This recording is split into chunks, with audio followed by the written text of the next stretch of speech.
Berjumpa lagi di channel Rawu Horor,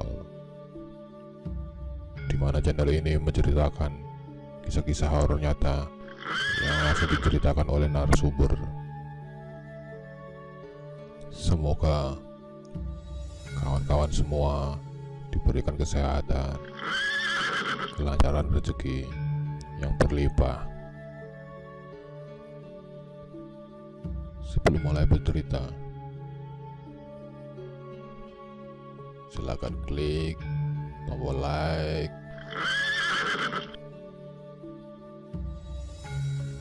subscribe,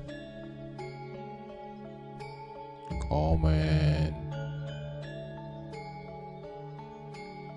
dan share di semua media sosial kalian.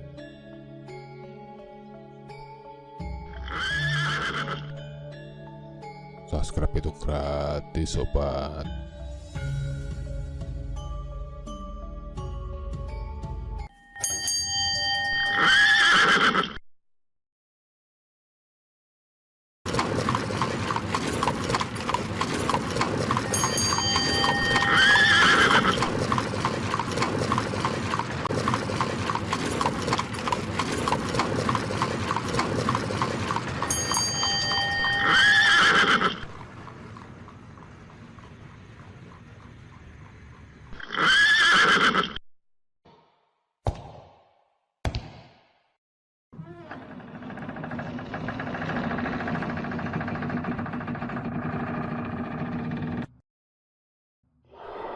Di cerita kali ini dikisahkan oleh sahabat kita yang bernama Jono.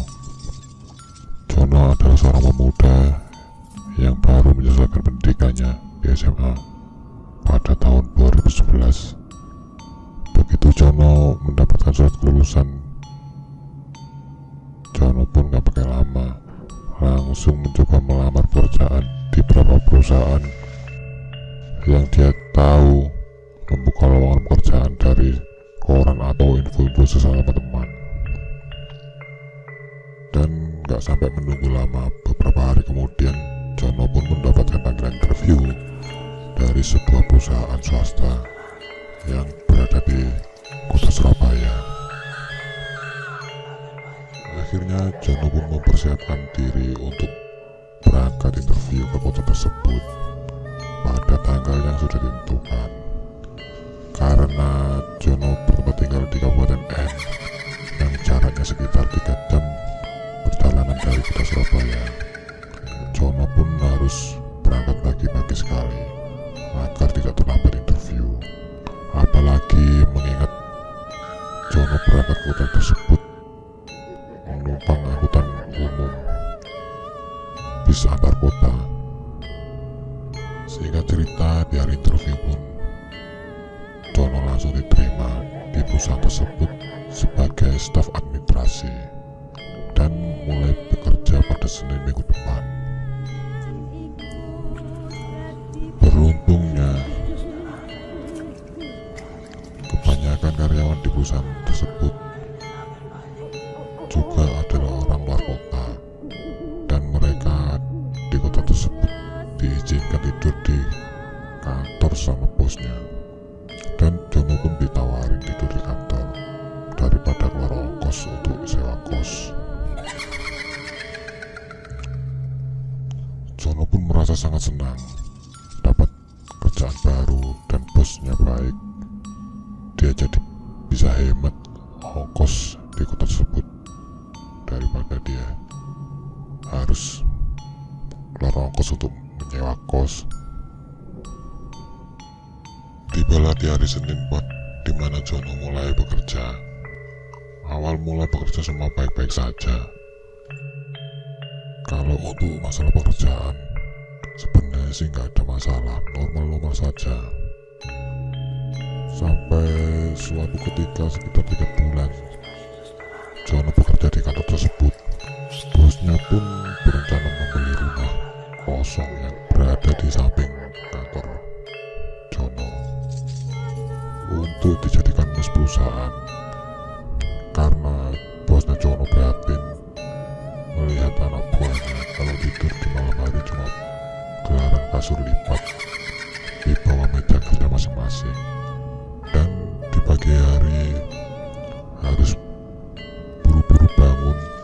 langsung berbenah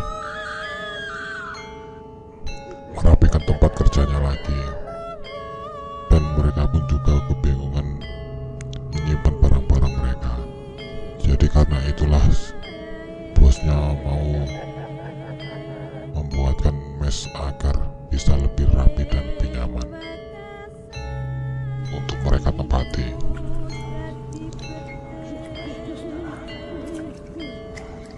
Rumahnya pun cukup dekat dengan kantor, bahkan nempel tembok, karena posisi kantornya berada di sebuah perumahan. Tetapi karena kesibukan bekerja, Jono pun dan kawan-kawan nggak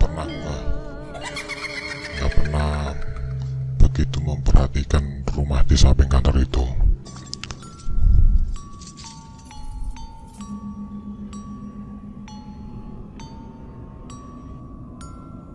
Dan di sore itu pun Jono dan kawan-kawan ingin melihat kondisi rumah tersebut. Mereka pun keluar dari kantor. Begitu keluar kantor dan berbalik menengok ke samping kiri, mereka pun tercengang melihat kondisi rumah yang berada di samping kiri kantor tersebut. Keadaan rumah kosong yang mau dibeli sama si bosnya untuk emas sungguh sangat memprihatinkan. Sudah tak terlihat seperti rumah pada umumnya, karena sudah ditumbuhi rumput-rumput tinggi di halaman depan. Atap dan tembok sudah pada roboh, dan di atas atap yang masih berdiri juga sudah ditumbuhi pohon dengan akar yang merambat turun. Waduh, segini rumahnya ya, kata Jono. Salah satu teman Jono yang sudah kerja lebih lama dari Jono pun menyaut,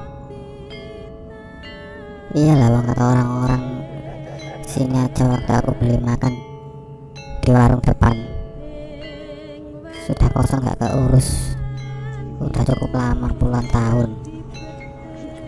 Lah, jangan-jangan nanti ada penunggu lainnya lagi. Oh, saut teman lainnya sambil bercanda.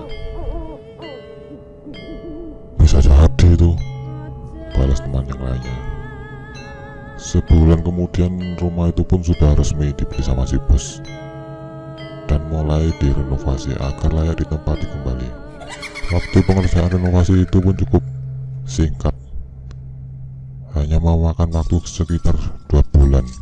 Rumah itu pun sudah berdiri kokoh lagi, bersih dari pohon dan rumput-rumput liar yang tinggi, dan ada beberapa perubahan bentuk ruangan menjadi 2 kamar tidur berbaris, samping garasi, dan belakang difungsikan sebagai dapur yang menyatu dengan jemuran, dan kamar mandi satu di pojokan dapur.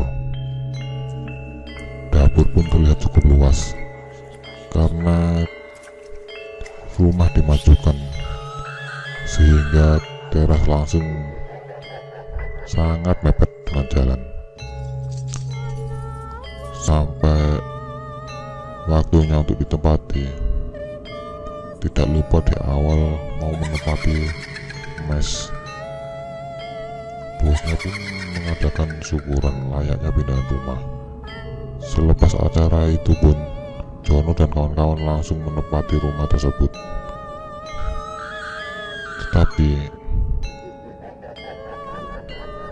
Tetapi anehnya, yang mau menempati rumah itu cuma 4 orang,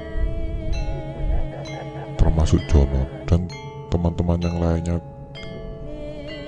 termasuk yang sudah tua-tua atau yang lebih lama bekerja di situ, memilih tetap tinggal di dalam kantor.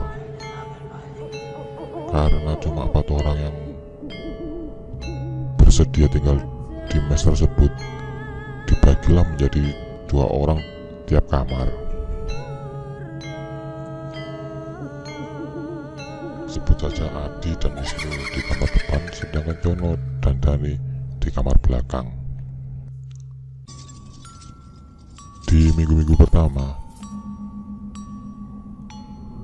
tinggal di mes tersebut berjalan dengan normal menurut Jono, sampai 3 minggu kemudian saat pulang kerja Jono yang mau mandi.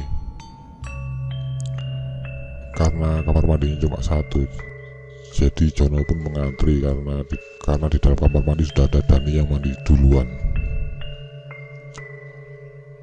Dan Jono pun menunggu giliran kamar mandi sambil main ke kamarnya Adi dan Wisnu. Tiba-tiba Adi pun tanya hal yang aneh. Bro, kamu kalau malam gak pernah dengar atau mengalami hal-hal yang aneh di rumah ini? Jono pun tercengang dengan pertanyaan Adi. Enggak itu bro, lah emang ada apa kalau malam?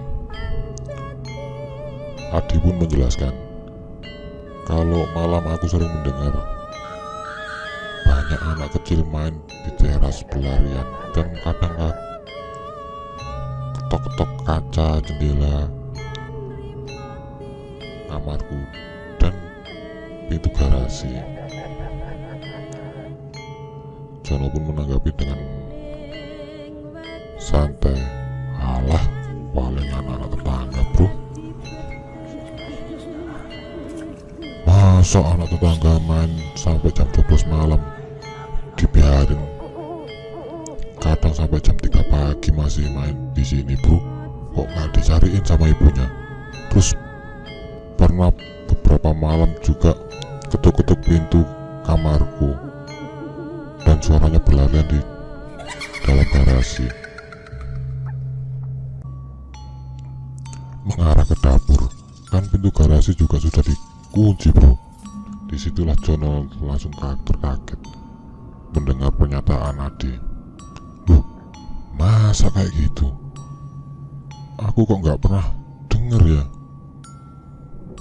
Wisnu yang dari tadi cuma mendengarkan terdiam ikut berkata, alah Adi cuma mimpi tuh, nggak usah ditanggapin John. Sambil ekspresi wajah tegang ingin menyudahi pembicaraan, Adi pun menimpali, alah kamu juga pernah dengar, malah kepalamu kamu tutupin pakai bantal gitu kok. Hehehe, lah suaranya sudah aneh kok, jawab Wisnu sambil ketawa. Cerita itu pun berlalu begitu saja. Jono tidak seberapa menghiraukan karena Jono merasa dia baik-baik saja, dan sempat bertanya juga perihal itu ke Dani. Tapi Dani pun sama seperti Jono, tidak pernah mendengarkan yang aneh-aneh semenjak tinggal di mes. Hari-hari itu pun berjalan normal-normal saja bagi Jono.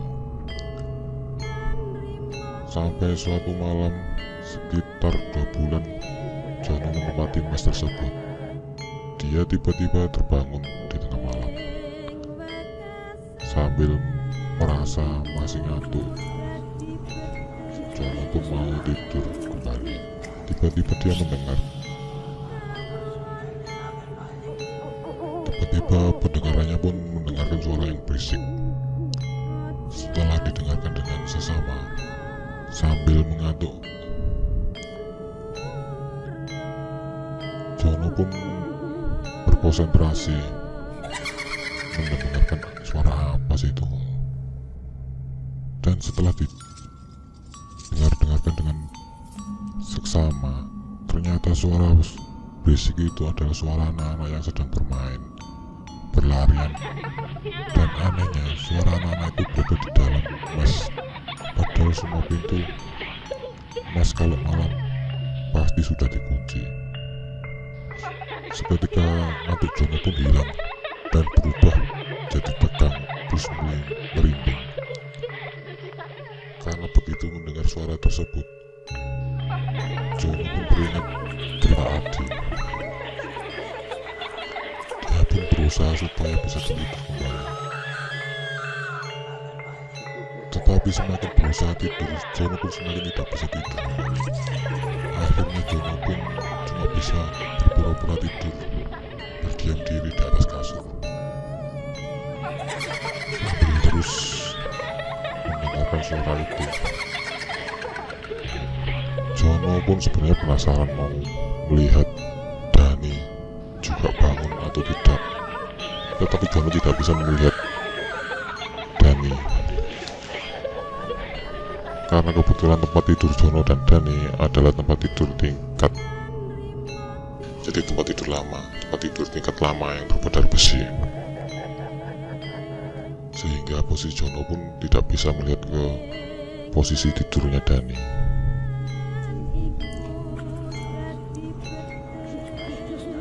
Dan Jono pun menempati kasur atas, sedangkan Dani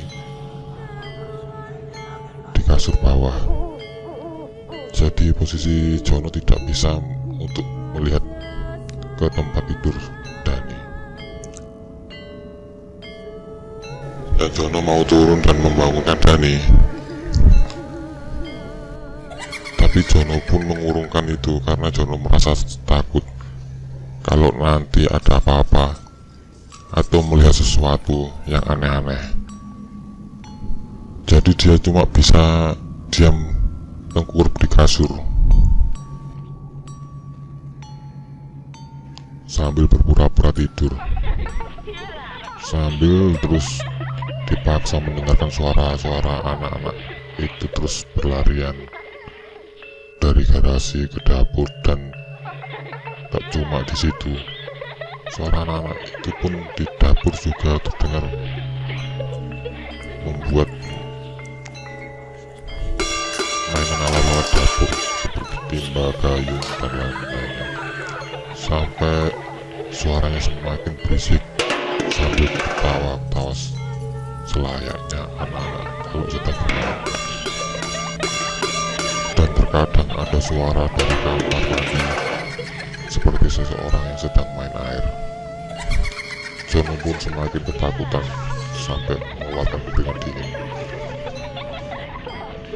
Dan tiba-tiba Jono semakin ketakutan, ingin nangis seketika saat pintu kamarnya diketok-ketok. Saat pintu kamarnya yang terkunci digedor-gedor sama anak kecil tersebut sambil ketawa. Dan gak cuma pintu, ada jendela kamar Jono pun ikut digedor-gedor. Jono pun semakin menutupi mukanya. Suaranya terus begitu sesaat bergantian, yang diketuk pintu kamar depan, yang ditinggali Adi dan Wisnu. Dan nanti setelah sekian lama berlari lagi ke belakang, bermain di dapur, dan berulang lagi gedor-gedor pintu kamarnya. Kejadian itu pun berulang begitu terus sampai lama, hingga terdengar suara speaker masjid berbunyi yang menandakan waktu sudah memasuki subuh. Barulah suara anak-anak itu pun hilang. Barulah Jono di waktu itu bisa tidur kembali. Pagi harinya Jono pun bekerja seperti biasa. Kejadian yang dialami semalam disimpan sendiri, tidak diceritakan ke Dani ataupun ke teman-teman yang lainnya.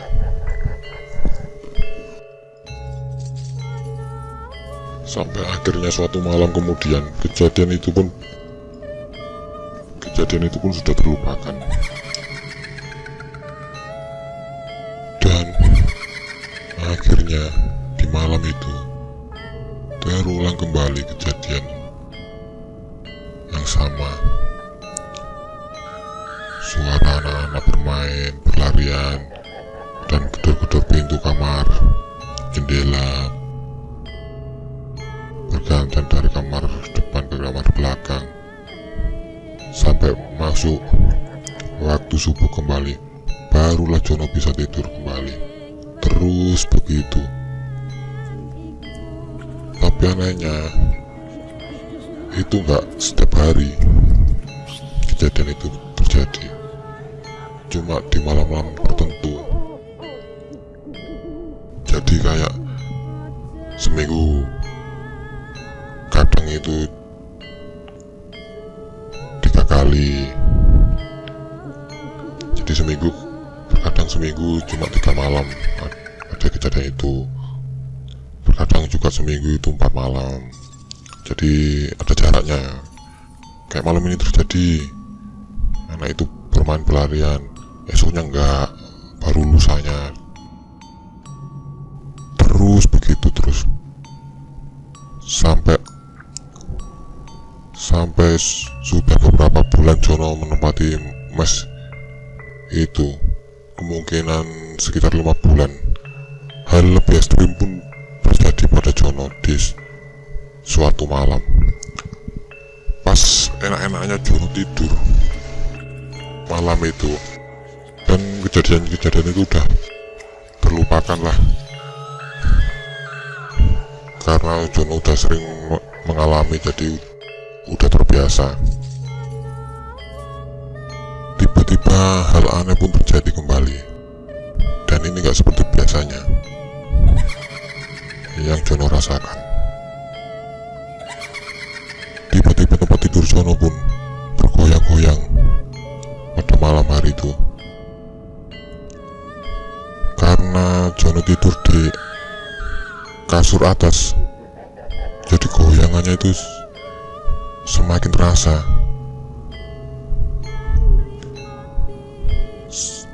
Dan Jono merasakan tempat tidurnya itu bergoyang sangat kencang. Dia pun kebangun dan teriak-teriak. Karena saking paniknya, dikira tempat Jono itu gempa. Loh, gempa, tolong, gempa. Sambil berusaha tetap berbaring di kasur agar tidak terjatuh. Karena goyangannya itu yang dirasakan Jono kencang banget sampai tempat tidurnya terasa sangat miring. Tapi setelah matanya terbuka dan memandang sekitar, ternyata yang bergoyang-goyang itu cuma tempat tidurnya Jono saja. Berbeda dengan barang-barang yang ada di kamar, tidak ada satu barang-barang pun yang lainnya yang bergoyang, seperti kipas angin, jam dinding. Posisinya tetap di dinding, posisinya tetap diam di tempat. Kabel-kabelnya kipas angin pun gak gerak sedikit pun. Barulah Jono di situ sadar kalau ini ada yang aneh, bukan gempa. Kalau gempa kan seharusnya semua gerak, kalau ada getaran kan gerak semua, apalagi kalau kabel-kabel kan lebih ringan. Nah ini kok cuma tempat tidurnya saja yang bergerak. Akhirnya sambil berusaha supaya tidak terjatuh, berpeganganlah di besi-besi tempat tidur, di tempat tidur Jono. Dan setelah Jono mengamati dengan sesama, barulah Jono itu tersadar kalau tempat tidurnya dia itu bergoyang-goyang, tapi diiringi dengan suara anak-anak ramai tertawa di dalam kamarnya, seperti mengelilingi di bawah tempat tidur Jono sambil ketawa kegirangan karena Jono berteriak-teriak ketakutan. Disitulah perasaan Jono campur aduk, merinding, ketakutan, keringat dingin. Jono pun cuma bisa diam pasrah sambil berusaha berpegangan sekuat tenaga sampai cukup lama, sekuat tenaga agar tidak terjatuh dari tempat tidur. Sampai cukup lama, sekitar 10 menitan, barulah tempat tidur itu berhenti bergoyang, dan suara anak-anak kecil itu pun berlari keluar sambil ketawa senang. Padahal dilihat Jono, pintu tutup Pintu kamar pun masih tertutup dan terkunci. Anehnya, padahal suaranya anak-anak tadi di dalam kamar, sekarang kok tiba-tiba bisa berlari keluar tanpa membuka pintu. Sesaat Jono pun menenangkan diri sehabis diguncang-guncang di atas tempat tidur sebelum kembali berusaha tidur kembali, karena besok paginya dia akan harus tetap bekerja. Dan setelah kejadian itu pun berlalu, ada kejadian ekstrim lagi.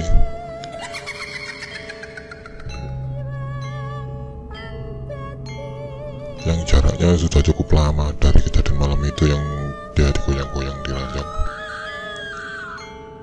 Waktu itu Dani yang sekamar dengan dia sedang pulang kampung karena ada keperluan di kampungnya. Jono pun tidur sendiri di kamar tersebut dikarenakan Jono merasa takut karena dia sudah sering diganggu dan digoyang-goyang di atas tempat tidur, digoyang-goyang.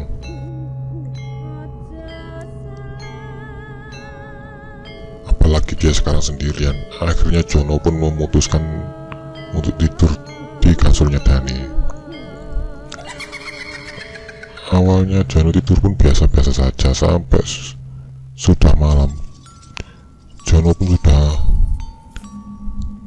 tidur nyenyak ya, enak-enaknya tidur. Jono merasa kaki dan tangannya kesakitan seperti ditarik-tarik.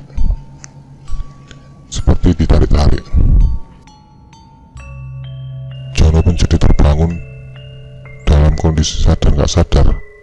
Sambil matanya masih terpejam, Jono pun mencoba menggerakkan kaki dan tangannya, tapi anehnya dia tidak bisa menggerakkan badannya untuk mengubah posisi. Kayaknya seperti ketindihan. Dan akhirnya Jono pun mencoba membuka matanya. Begitu Jono membuka mata, sontak Jono pun langsung kaget karena begitu dia melihat arah pandangannya langsung ke samping dan menghadap kaki. Ternyata sudah banyak anak-anak kecil dengan wajah aneh, ukurannya sama seperti anak-anak umur 5 tahun atau 6 tahun, tapi wajah-wajahnya aneh dan kepalanya gundul.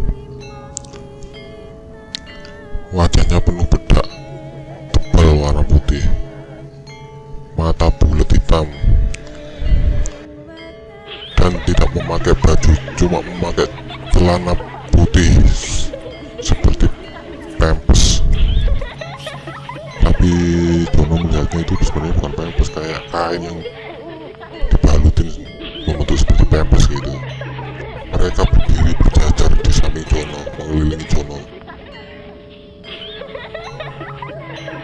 mengelilingi di samping-samping tempat tidur Jono sambil terus tertawa dan senang. Dan di bagian kaki ada 4 anak yang memegangi kedua kakinya sambil ditarik-tarik dan tertawa. Seketika itu pun Jono berusaha menggerakkan badannya untuk melepaskan diri, tapi anehnya seluruh badan Jono tidak bisa digerakkan. Satu-satunya yang bisa digerakkan hanyalah kepala Jono. Akhirnya Jono pun mencoba melihat ke sekeliling, melihat tangannya keliling ke arah tangannya, karena posisi tangan terlentang dan berada di atas kepala. Jono pun mendongak ke arah kanan melihat tangan kanannya. Ternyata tangan kanannya pun juga dipegangi dan ditarik-tarik ke atas kepala sama anak-anak kecil tersebut yang berwajah aneh. Dia pun beralih melihat tangan kirinya yang posisinya mepet di sudut dinding. Posisinya agak berbeda kalau yang di sini. Tangan kirinya pun sama mengarah ke atas kepala. Tapi yang ini dilipat posisi sikunya dan diduduki sambil dipegangi di atas kasur sama anak kecil-kecil permukaannya tersebut. Jono pun merasa sangat panik dan ketakutan kalau sampai kenapa-napa. Dia berusaha melepaskan diri, mencoba mengangkat badannya untuk duduk dan bangun, tetapi tidak bisa. Badannya terasa sangat berat sampai cukup lama hanya bisa menggerakkan kepala menoleh saja. Dan anak-anak kecil itu pun tetap sebagian memegangi, sebagian cuma melihat sambil berdiri di samping tempat tidur Jono sambil ketawa-tawa senang sekali. Akhirnya Jono pun lama-kelamaan merasa jengkel. Rasa takut Jono pun tiba-tiba hilang dan dia berusaha melepaskan tangannya. Dia berusaha melepaskan tangan kanannya sambil baca-baca surat-surat pendek yang dia bisa. Karena sudah merasa sangat jengkel dipermainkan, Jono pun berucap, "Awas kon kok, aku isok tangi tak kamplengi kabeh kok kon." Dan entah kenapa setelah berucap begitu, tangan kanan Jono pun terlepas dari pegangan anak kecil-kecil itu. Karena dari tadi Jono sudah mengepalkan tangannya dan berusaha menariknya sekuat mungkin. Begitu terlepas, langsung Jono posisi duduk dan memukulkan tangan kanannya ke arah anak-anak kecil yang berada di samping kanan tempat tidurnya. Namun anehnya, begitu mengenai kepala anak-anak kecil itu, tidak terasa memukul apa-apa. Seolah-olah Jono itu hanya memukul angin. Seketika itu, anak-anak itu pun langsung menghilang. Dan suaranya pun sudah di luar kamar, berlari ke arah belakang. Padahal pintu kamar pun masih terkunci rapat. Dan anehnya juga, tak lama kemudian setelah kejadian itu, suara speaker masjid berbunyi. Dan tak lama kemudian suaranya sudah menghilang dan kembali sunyi. Jono pun akhirnya merasa lega, sudah berbebas dari penyiksaan anak-anak setan malam itu. Karena kejadian itu, Jono pun akhirnya tidak bisa tidur kembali sampai pagi. Dan keesokan paginya, Dani pun datang dari kampung halamannya. Jono akhirnya bercerita ke Dani apa yang dia alami dari awal. Dan ternyata Dani juga mengalami hal yang sama. Wah, aku juga sering kalau dengar suara anak-anak bermain, berlarian, dan kejar-kejar pintu jendela. Tapi aku biarkan saja, aku nggak respon. Aku atur posisi saja, tutup bantal di kepalaku biar aku nggak dengar dan nggak lihat apa-apa. Kalau yang tempat itu digoyang-goyang, kamu teriak-teriak, aku juga ngerasain dan aku dengar kamu teriak-teriak, tapi aku diem saja sambil tutup mata dan pegangan besi tempat tidur biar nggak jatuh. Karena aku juga lihat kalau tempat tidur kita itu digoyang-goyang sama anak-anak setan itu. Aku juga ketakutan waktu itu. Jadi waktu itu aku juga kerasa tempat tidur digoyang-goyang. Aku buka mata terus lihat anak-anak setan banyak mengelilingi tempat tidur sambil mendorong-dorong tempat tidur dari samping digoyang-goyang. Tapi kalau aku belum sampai dipegangi kayak gitu, dan jangan sampai, kata Dani. Dan begitulah akhirnya sampai kemungkinan sekitar 1,5 tahun Jono bekerja di perusahaan tersebut. Jono pun memutuskan keluar dari perusahaan tersebut. Selesai. Digoyang-goyang. Tapi kalau aku belum sampai dipegangi kayak gitu, dan jangan sampai, kata Dani. Dan begitulah akhirnya sampai kemungkinan sekitar 1,5 tahun Jono bekerja di perusahaan tersebut. Jono pun memutuskan keluar dari perusahaan tersebut. Selesai.